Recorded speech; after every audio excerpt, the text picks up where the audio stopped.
నమస్తే, మీ దగ్గరికి సమయం చాలా ఉంది. ప్రస్తుతం మనకు టీడీపీ నాయకురాలు నళిన్ దేవి గారితో మాట్లాడదాం. నళిన్ దేవి గారు నమస్తే. నమస్తే. నమస్తేనండి. నమస్తే. బండారు రామారావు చెప్పినట్టు కూటమి కుటుంబ బాధల్లో ఈ బడ్జెట్ని ఎలా అడ్జస్ట్ చేశారు? రాష్ట్ర ఆర్థిక పరిస్థితులు చూస్తే అంతంత మాత్రంగానే ఉన్నాయి. మళ్ళీ ఈ బడ్జెట్ని ఏ విధంగా మీరు ఒక పక్క బాగుందంటున్నారు, జనరంజకంగా ఉందంటున్నారు, ఇటు పక్క రైతులకు, ఇటు పక్క విద్యకి, ఒక పక్క ఆరోగ్యానికి బాగా మేము దానికి సంబంధించిన సముచిత న్యాయం చేశామంటున్నారు. దాన్ని మాత్రం వైసీపీ కొట్టిపారేస్తోంది. ఎలా సమర్థించుకుంటున్నారు ఈ బడ్జెట్ని మీరు? సోదరులు రామ్మోహన్ గారు బాగా విశ్లేషించారండి బడ్జెట్ని. నేను ఆయన విశ్లేషణ సాధారణంగా ఆహ్వానిస్తున్నాను. చాలా బ్యాలెన్స్డ్గా చెప్పారు. ధన్యవాదాలు రామ్మోహన్ గారు. అయితే కొంచెం ఇష్టం కొంచెం కష్టం అనే దానికన్నా పయ్యావుల కేశవ్ గారు, మన ఆర్థిక మంత్రి పయ్యావుల కేశవ్ గారు మన ఫైనాన్షియల్ ఇయర్ 2026 గాను ప్రవేశించిన ఈ బడ్జెట్ జనరంజకంగా, అదేవిధంగా ప్రజలు ఏదైతే నమ్మకాన్ని పెట్టుకున్నారో ప్రభుత్వం మీద, తెలుగుదేశం ప్రభుత్వం మీద, అదేవిధంగా కూటమి ప్రభుత్వం మీద, అది ఏమాత్రం పొల్లిపోకుండా కూడా ఆ ఇంబ్యాలెన్స్ అవ్వకుండా ఒక విజనరీ బడ్జెట్ కింద దీన్ని ప్రవేశపెట్టారండి. దీన్ని మేము సాదరంగా ఆహ్వానిస్తున్నాము. అయితే సోదరులు రామ్మోహన్ గారు చెప్పినట్టు కొంచెం ఇష్టం కొంచెం కష్టం కాకుండా ఇది ఇష్టంగా కష్టపడే బడ్జెట్ అండి. మనం ఇష్టంగా దీనికోసం కష్టపడితే this is not far dream to achieve. అయితే మనకి సింహభాగం మన బడ్జెట్ మీద ఏదైతే మనకి ఎఫెక్ట్ చూపుతుందో అది వచ్చేసి మన అప్పుల మీద ఉన్న ఇంట్రెస్ట్లు అండి. ఈ అప్పుల మీద ఇంట్రెస్ట్లు ఏవైతే మనకు ఉన్నాయో దీన్ని డెఫినెట్గా తెలుగుదేశం ప్రభుత్వం ఆల్రెడీ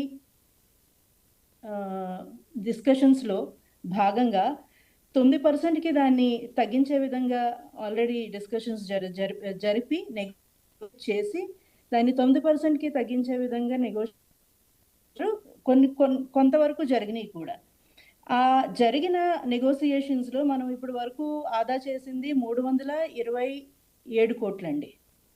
అయితే ఫర్దర్ నెగోషియేషన్స్ ఈ సంవత్సరంలో ఫర్దర్ నెగోషియేషన్స్ మనం ఏదైతే సింహభాగం మనం బడ్జెట్లో మనం ఇంట్రెస్ట్ పే చేస్తున్నామో మన అప్పుల మీద, అది దాదాపు 1658 కోట్లు ఉండవచ్చని అంచనా. అయితే ఇది మనకి డెఫినెట్గా డైరెక్ట్గా మన రెవెన్యూ డెఫిసిట్లో చూపిస్తుందండి. మన రెవెన్యూ డెఫిసిట్ ఏదైతే ఉందో ఇది డైరెక్ట్గా మనకి రెవెన్యూ డెఫిసిట్లో మనకి డెఫినెట్గా ఇది పాజిటివ్ అవుతుంది. అయితే మనకి రెవెన్యూ డెఫిసిట్ ఉన్నమాట వాస్తవం. ఇప్పుడు 22,000 కోట్లు మనకి దాదాపుగా రెవెన్యూ డెఫిసిట్ ఉంది. అయితే 23-24 సంవత్సరానికి వైసీపీ బడ్జెట్ ప్రవేశపెట్టిందో 22,317 కోట్ల రెవెన్యూ డెఫిసిట్ ప్రవేశపెడితే, అయితే అది దాదాపుగా ఎండింగ్కి వచ్చేసరికి మనకి 38,682 కోట్లకి తేలిందండి. సో మనం మొదలుపెట్టింది 24-25 ఏదైతే సోదరులు రామ్మోహన్ గారు అన్నారో అది మనకి పూర్వ వాసనలతో ఉండే బడ్జెట్ కాబట్టి అది 48,311 కోట్లతో మొదలు పెడితే మనం దాన్ని సింహభాగానికి తగ్గించి 33,186 కోట్లకి తగ్గించామండి అది. సో మనం దాదాపుగా ఇక్కడి నుంచి మనం మళ్ళీ 11,000 కోట్లు మళ్ళీ ఈ సంవత్సరానికి రెవెన్యూ డెఫిసిట్ మనం తగ్గించాము. ఇది చాలా వరకు ఈ 20 నెలల్లో ప్రభుత్వం ఏదైతే మనకి సక్సెస్ ఇది 22 కోట్లని మనం ప్రభుత్వ సక్సెస్ అని మనం భావించవచ్చు డెఫినెట్గా. అట్లాగే మన బడ్జెట్లో అగ్రికల్చర్కి చాలా పెద్దపీట వేశారు. అగ్రికల్చర్కి 13,598 కోట్లు అండి. అట్లాగే పోలవరానికి 6,105 కోట్లు. అట్లాగే ఈసారి రాయలసీమకి పెద్దపీట వేశారండి. ఈ రాయలసీమకి పెద్దపీట వేశారు. హంద్రీనీవా ప్రాజెక్ట్ ఏదైతే పూర్తవుతుందో మనకి పూర్తయ్యే లాస్ట్ ఫేజ్లో ఉందో, సో దాంతో రాయలసీమలో వాటర్ డిస్ట్రిబ్యూషన్ ద్వారా చాలా వరకు మనకి ఈ పెట్టుబడులతో మనకి రెవెన్యూస్ ఇంక్రీజ్ అయ్యే అవకాశం మెండుగా ఉంది. దానికోసం రాయలసీమ ప్రాంతాలకి ఈ ఎక్కువ బడ్జెట్ కేటాయించడం అనేది ఆహ్వానించవలసిన విషయం. అట్లాగే వైజాగ్ కింద మనకి ఇండస్ట్రియల్ సెక్టర్ కింద డెవలప్ చేయాలన్న ఆలోచనలు ఏవైతే ఉన్నాయో ఆ ఆలోచనలు యాక్షన్స్లో పెట్టి 28 కోట్లు వైజాగ్ ఏరియాకి ఇవ్వడం అనేది కూడా చాలా ప్రోగ్రెసివ్ స్టెప్. అట్లాగే హెల్త్ సర్వీసెస్ డెఫినెట్గా హెల్త్ అనేది ఎప్పుడు కూడా నో కాంప్రమైజ్ జోన్ అండి. అది ఎప్పుడు కాంప్రమైజ్ అవ్వకూడదు. మనకి ఎప్పుడు ఏది ఎట్లా వస్తుందో అనేది మనకి తెలియదు.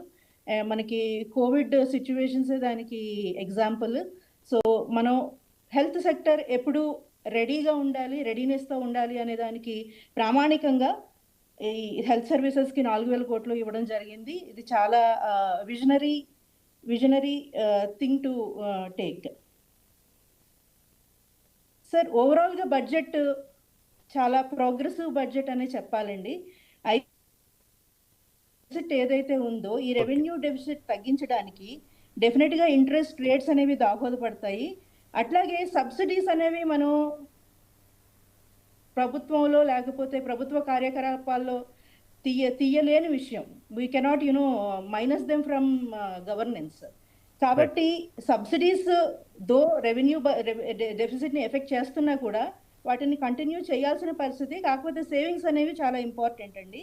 ఈ సేవింగ్స్ అనేది cutting down of the unnecessary ఎక్స్పెండిచర్ని కటింగ్ డౌన్ చేయడంలో, తర్వాత ఎకనామిక్ గ్రోత్ బూస్ట్ చేయడంలో మన ఇన్వెస్ట్మెంట్స్ ప్రధాన పాత్ర వహిస్తాయి. సో ఓవరాల్గా this budget is an welcoming budget and progressive budget sir. Right Nalini గారు, మళ్ళీ వస్తానండి. మీ దగ్గర చాలా సమయం ఉంది.